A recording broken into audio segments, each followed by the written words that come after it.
দেখতে দেখতে কেটে গেল 10টা বছর, 120 মাস। জীবনের অর্ধেকটা সময় কাটিয়ে দিলাম প্রবাসে।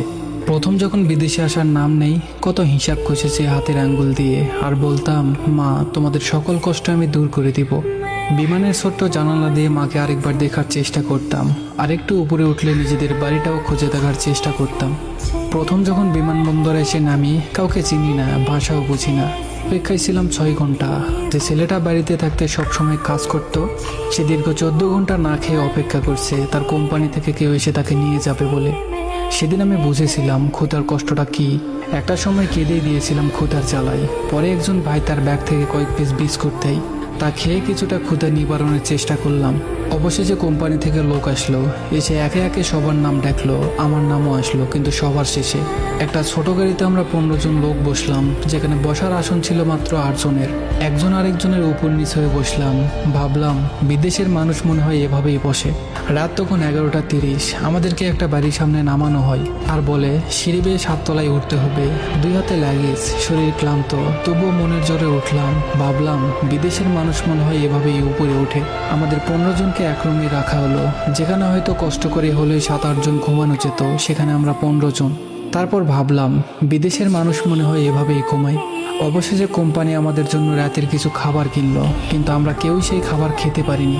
উল্টো পেটে যা ছিল তাও বেরিয়ে গেল বমি করে। ক্ষুধার জ্বালা নিয়ে জানালা দিয়ে আকাশের দিকে তাকিয়ে রইলাম, দু চোখ দিয়ে অঝরে কাঁদতে লাগলাম আর বললাম, মা গো, তোমার দোয়ায় ভালোই আছে মা। এদিকে পরিবার আমার একটা ফোনের অপেক্ষায় ঘুমাতে পারেনি সারা রাত। এদিকে তাদের কিভাবে বুঝাবো, কান্নায় আমাকে ঘুমাতে দেয়নি সারা রাত। পরের দিন মেডিকেল করতে নিয়ে গেল সবাইকে। সকালে 2 পিস শক্ত পরোটা দেয়া হলো, সাথে মিষ্টি ভাজি। তা পেয়েই মনে হলো আকাশের চাপ পেয়ে গেছি সবাই। মেডিকেল করার সময় একজন দেশি ভাইকে দেখতে পেলাম, তিনি ফোনে কথা বলছেন। আমি তার পাশে বসে রইলাম। তার ফোনে কথা বলা শেষ করে আমার দিকে তাকিয়ে বললেন, কিছু বলবেন? আমি চাতক পাখির মতো অশ্রুসিক্ত চোখে তাকে বলি, ভাই, আজ 2 দিন হলো মার সাথে কথা বলি না, 1 মিনিট কথা বলতে দিবেন? তিনি ফোনটা বাড়িয়ে দিলেন আর বললেন, কথা বলেন। আমি মাকে ফোন দেই। মার ফোনে একটা রিং বাজতেই সাথে সাথে রিসিভ করে বলল, খোকা তুই কেমন আছিস, খেয়েছিস? আমি বললাম, তুমি কেমন করে বুঝলে আমি কল করেছি? হ্যাঁ খেয়েছি, পেট ভরেই খেয়েছি। আমি ভালো আছি মা, এখানে আমার কোনো অসুবিধা হয় না। তোমরা ভালো থেকো, বাবার দিকে খেয়াল রেখো। আমি নতুন সিম নিয়ে তোমাদেরকে কল করব। 39 সেকেন্ড এটাই ছিল আমার প্রথম কথা। ধীরে ধীরে শুরু হলো জীবনযুদ্ধ। সকালের আলো ওঠার আগে বাইরে হতাম আর ফিরতাম শহর যখন ঘুমিয়ে যেত। এভাবেই কেটে গেল 5টা বছর। কিছুটা ঋণমুক্ত হলাম। ভাবলাম এবার দেশে গিয়ে ঈদ করব। পরে দেখলাম নিজের কাছে তো তেমন কিছুই নেই যে দেশে গিয়ে কয়েক মাস চলতে পারবো। ভাবলাম সামনে বছর যাব। এবছর এসেও দেখি কিছুই নেই। এদিকে মা প্রতিদিন বলে, খোকা বাড়ি আসবে কবে রে? মাকে তার উত্তর দিতে যে কতবার কেঁদেছি তা শুধু আমিই জানি।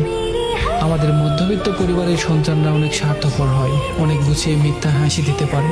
ভালো থাকুক প্রবাসে থাকা এমন হাজারো রেমিটেন্স ফাইটার ভাইরা। ধন্যবাদ সবাইকে।